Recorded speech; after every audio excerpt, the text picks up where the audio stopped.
Night watcher की इस episode की शुरुआत वहीं से होती है जहां से पिछला एपिसोड खत्म हुआ था। एक ऑफिशियल डायरेक्ट राजा को ही कंडेम कर देता है, यानी वो उसी को बोल देता कि भाई तुम गुनहगार आदमी हो, तुम कमीने हो, तुम सुअर हो। तो राजा भी लग साले तुझे आइडिया भी है, तू क्या बोल रहा है? लगता है तू भी है ना शौक और जेंग के साथ मिला हुआ है, तू भी शायद जासूस यहाँ पर है, पकड़ के इसको जेल में यहाँ पे डालो। लेकिन कोई जेल में नहीं डालता। राजा भी कहता है क्या हुआ साले, अबे यार मेरी बात क्यों नहीं मानते, जल्दी से बात यहाँ पे मानो। तो अपना वाई गोंग कहता है कि ना भाई तुमने गलती की है तो जल्दी से हम सेल्फ कंडेम यहाँ पे डिक्लेयर करो। सेल्फ कंडेम मैंने बोला ना यार कि अपने नाम का ही बोल दो कि हाँ भाई मैंने ऐसा ऐसा क्राइम किया है। जैसे कोई और क्राइम करता है तो जज फैसला सुनाता है कि हाँ भाई तुमने ये क्राइम किया, या तो सजाए मौत या फांसी की सजा या जो भी सजा होती है। तो उसको बोला जाता है कि राजा अपने आप को कंडेम करो, यानी अपने आप को गुनहगार मान लो फाइनली। तो राजा भी लग भाई पागल हो गया क्या, तुझे आइडिया भी है क्या बोले जा रहा है?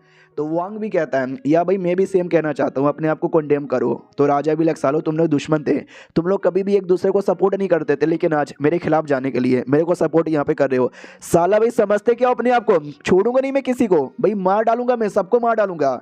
हाँ तो ये कोई नई बात नहीं है, ऐसा पहले भी कई बार हो चुका है जहाँ पे ऑफिशियल लोग है ना उल्टा सीधा कांड यहाँ पे करते हैं, या कई बार अच्छा कांड करते हैं, लेकिन राजा की जल जाती है तो राजा उनको मरवा यहाँ पे डालते हैं। जैसे कि हमने देखा जेंग के साथ क्या हुआ था, और ऐसा तो होता रहता है रियलिटी में भी, हमारे देश में तो बहुत ज़्यादा होता है जहाँ पे असली मुद्दे, बड़े बड़े केसेस, देश की हालत टूटी पड़ी है, लेकिन हमारे लोग कॉमेडी को लेकर, जोक को लेकर पूरा केस लड़े जा रहे हैं। वाह यार। तो एक और ऑफिशियल कहता है कि हाँ भाई जेन भाई के साथ आप मिले हुए थे, आपने गलत यहाँ पे किया है, सेल्फ कंडेम करो। भाई जितने भी ऑफिशियल यहाँ पे थे ना सब के सब सेम बातें बोलते रहते हैं। राजा भी लग बस बहुत हो गया है, मैं नहीं करने वाला, मैं बिल्कुल भी नहीं करने वाला, बिल्कुल भी नहीं। राजा बने मुझे 37 ईयर हो गया और पूरा कोर्ट मेरे कंट्रोल के अंडर में था। बहुत सारे लोग मेरे खिलाफ गए, अगले दिन उनमें से कोई मिला ही नहीं, लेकिन आज सारे बंदे मेरे खिलाफ जा रहे हैं, सबको उठा उठा के पटकूंगा। सुनो मेरी बात, मैं राजा हूँ, मैं राजा हूँ, तुम सब गद्दार हो, गद्दारों को सपोर्ट यहाँ पे कर रहे हो, किसी को नहीं छोड़ूंगा, किसी को बोले तो किसी को नहीं सपोर्ट करूंगा। सुनो योंग शियोंग, तुम्हारा क्या विचार है, तुम भी क्या इन गद्दारों को सपोर्ट करोगे? तो योंग शियोंग भी कहता यार आपने गलत किया था तो मेरी ओर से भी सेल्फ कंडेम करो। वो भी कहता भाई मैं राजा हूँ, मैं कुछ भी सेल्फ कंडेम यहाँ पे नहीं करने वाला, जिसने जो भी बोला ना सबको मार डालूंगा। उतने में एकेडमी का प्रिंसिपल आ जाता है और कहता है ऐसे कैसे नहीं करेगा, करना ही पड़ेगा।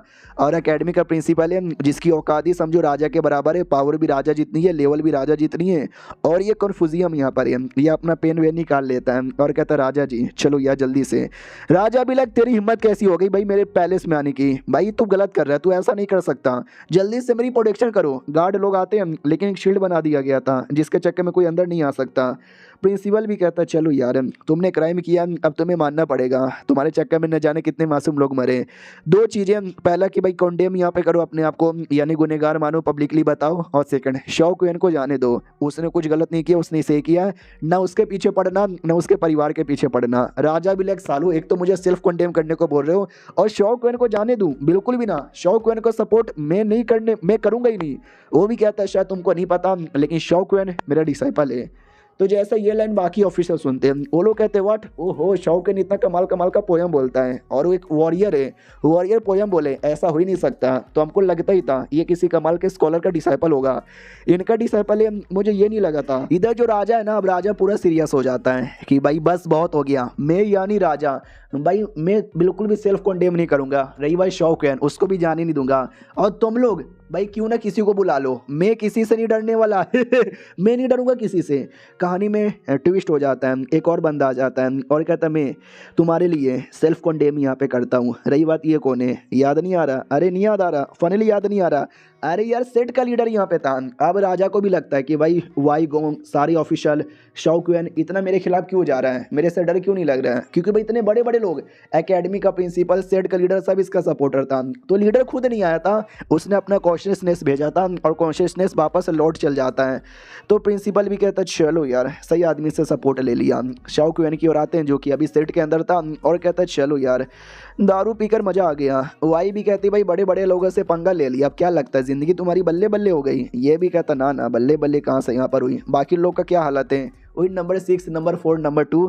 तो ये भी कहते हैं यहाँ थोड़ा बहुत उनको चोट लगा था, अपने आप को हीलिंग यहाँ पे कर रहे हैं और बस और कुछ भी नहीं।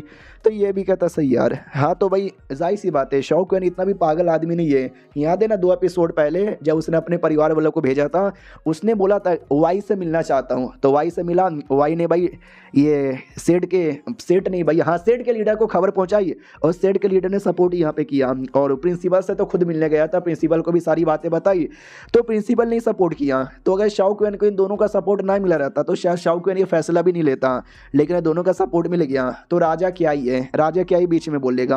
और इनके सपोर्ट के चक्कर में बाकी ऑफिशियल लोग में भी दम आया, उन्होंने भी स्टैंड यहाँ पे लिया, सच्चाई के साथ यहाँ पे चले गए। रही बात जो मेरे बाकी बंदे हो गए नंबर 4, नंबर 2, उन लोगों ने भी मुझे अच्छे से सपोर्ट किया, यानी मुझे अपने सारे बंदे लोग का सपोर्ट यहाँ पे था।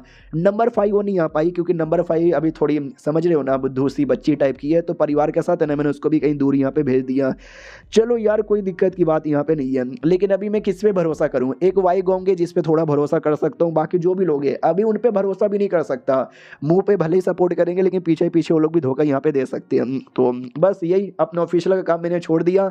जैसे ऑफिशियल का काम वापस स्टार्ट होगा या नहीं होगा तो भी अपनी ज़िंदगी तो मैं जैसे तैसे काट ही लूँगा और ये चैप्टर यहीं पे ख़त्म हो जाता है। हाँ तो देखते हैं आगे ज़िंदगी में क्या क्या होता है और राजा के साथ क्या होता है, राजा को सज़ा मिलती है या फिर एंड में बच ही जाता है। जो कुछ होगा देखने में मज़ा ही आएगा। हम मिलते हैं किसी और वीडियो में, जब तक के लिए बाय बाय।